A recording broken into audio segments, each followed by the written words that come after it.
Hi, I'm Hillary from Mediation Masterclass. And today we're going to talk about mediation and arbitration.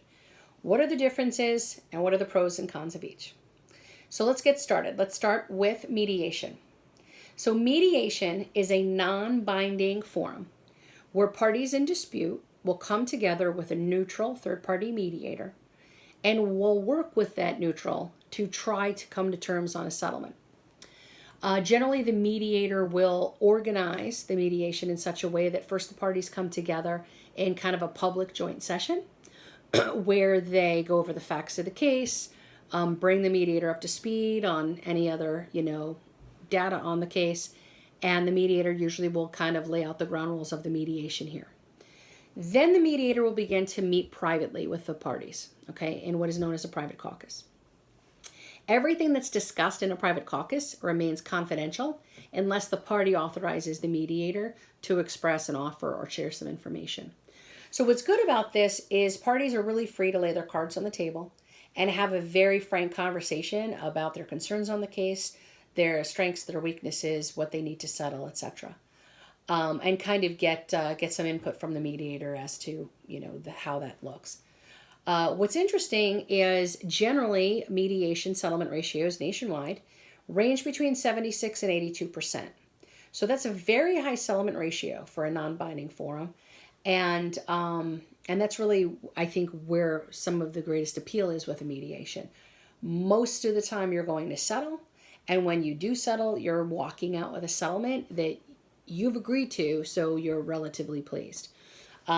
So that's why people really enjoy mediation. They've got a little bit more control, and they're still able to move their case to settlement. So now let's talk a minute about arbitration. Arbitration, contrary to mediation, is a binding forum. And this is where parties in dispute agree by contract to get a third-party arbitrator, or neutral, they will pitch and present their case to them, and then the arbitrator will render a binding decision. So some variables on arbitration, if you will. Often parties will use a single arbitrator, but they are able to and will sometimes on larger cases use a tri-panel arbitration, which is 3 arbitrators. And a very popular variable on arbitration is a forum known as high-low arbitration. So let me talk a minute about that.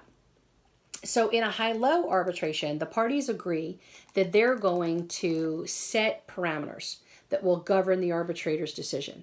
The arbitrator doesn't know these numbers, So the arbitrator is going to just assess the case, put a number on it. The parties in advance will attach, if you will, a ceiling and a floor to govern that award. Very often, and I recommend that it's the last offer and the last demand. Or something kind of in that range. So let's say you have $100,000, try to fit this in here, $100,000 policy, An arbitrator, that's a big range for an arbitrator to come in on, right? But if there's already been an offer of 30 and a demand of 60, the parties can use this as the ceiling and the floor, if you will. So if the arbitrator were to come in with 50,000 as an award, 50,000 would be the final award. If the arbitrator were to come in with 65 and the high was capped at 60, then the parties have capped the award at 60,000 and that's what's paid out. So high-low arbitration is a great way to additionally kind of limit your exposure and resolve your case. So let's move on and talk a little bit about the types of cases that are better suited for each forum, So pretty much any case that's at impasse or where you're expecting an impasse on liability, on damages, on causation, on just about anything is going to be well suited for mediation or arbitration in the general sense, So, you can approach either forum with just about any case, But however, I think from a practical perspective, there are some cases that are better suited to mediation and some that are better suited to arbitration. So with mediation, for example, if you've got multi-parties that are involved in the case, I generally recommend and think that's better suited for mediation.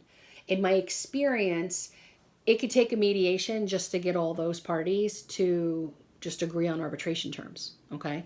Especially that, inevitably there's always one party that has no real liability in the case, and it's going to be a real challenge for them to go to home office and get approval on a very broad range of arbitration figure or what have you. So mediation is usually better on multi-party cases, I find. I recommend them also mediation on cases where the parties are very far apart. Okay. And again, this is not, this isn't like a total rule, but what I found practically is when there is a very high value case, you've got to almost have an act of Congress back at the defense side or the insurance company side just to get them to put such high-low figures on a case. It just takes a lot. They've got to go to this person, and this person, and this person, and this person. And when all is said and done, generally that can be expedited in a mediation. You mediate, they've already kind of been looking at the authority on the file, and it's just a little bit easier to kind of do that. I also find that parties usually are like the control of mediation when they've got a lot more on the line. So when you've got really big numbers, parties just prefer, in my experience, to mediate. Now, if you do arbitrate a large value case, then I usually would recommend a tri-panel, because then, you've got three people deciding, that high exposure, if you will. So multi-party cases, high value cases, and then cases where the offer, I find, is very far apart. So if parties are in totally different ballparks, generally getting a mediator involved is a better way to go than an arbitration, because again, they're very far apart. They're not going to really come to terms on the terms of the binding forum. They just, in my experience, they don't do that often. So those are usually my recommendations for the types of cases that are best suited for mediation. The types of cases that I find more often will fall into arbitration are cases where the offer, hold on, just bear with me. Sorry. In arbitration, I generally find if you have zero or very, very limited flexibility to negotiate, you want to arbitrate, okay? And where this, let me give you an example. Let's say an attorney has a case and it's worth maybe 18 to 23, 24, but the policy limit is 25. But above that, he's got another layer of coverage, a UIM policy, okay? He can't settle for $24,000, where if there was no additional coverage, he might. He might be able to, because it's, it's not a big savings off of what his total could be. But in order to trigger that next layer of coverage, he's got to hit the full 25. So those types of cases, you just can't really easily mediate, because the plaintiff attorney's coming in with zero flexibility. Now, I have seen some exceptions to those rules. I have seen insurance companies that questioned whether they should tender. They didn't think it was worth it, but they were willing to listen to a recommendation of a mediator. And in those instances, it was made aware the plaintiff attorney is not really going to budge, and they really just want to assess it or have a second set of eyes, a neutral pair of eyes, look at it and advise. So I have seen those cases go that way, but generally as a rule of thumb, arbitration is better suited for those types of cases.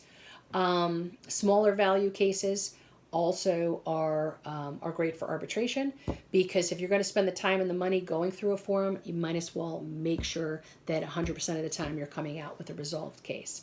And then also cases where the impasse is not very large. In fact, in my trainings, I'll recommend that mediators, if they mediate a case and the parties don't settle, so they get them from here to here, that they end the mediation by recommending that the parties use those numbers in a high-low arbitration. And it's a really great value add, because the parties are not so upset that they didn't settle. They kind of are like, oh, well, we've got a plan, now for settlement. So that's generally a recommendation. So like I said, both forums are excellent. I think they are great because they save a great deal of time, a great deal of money, and they really eliminate a great deal of risk for parties. So mediation, arbitration, they're both exceptional, but these are just some information about the differences and the pros and cons of each. So I hope you found this information helpful. And if you did, please like the video and subscribe to our channel. Thank you.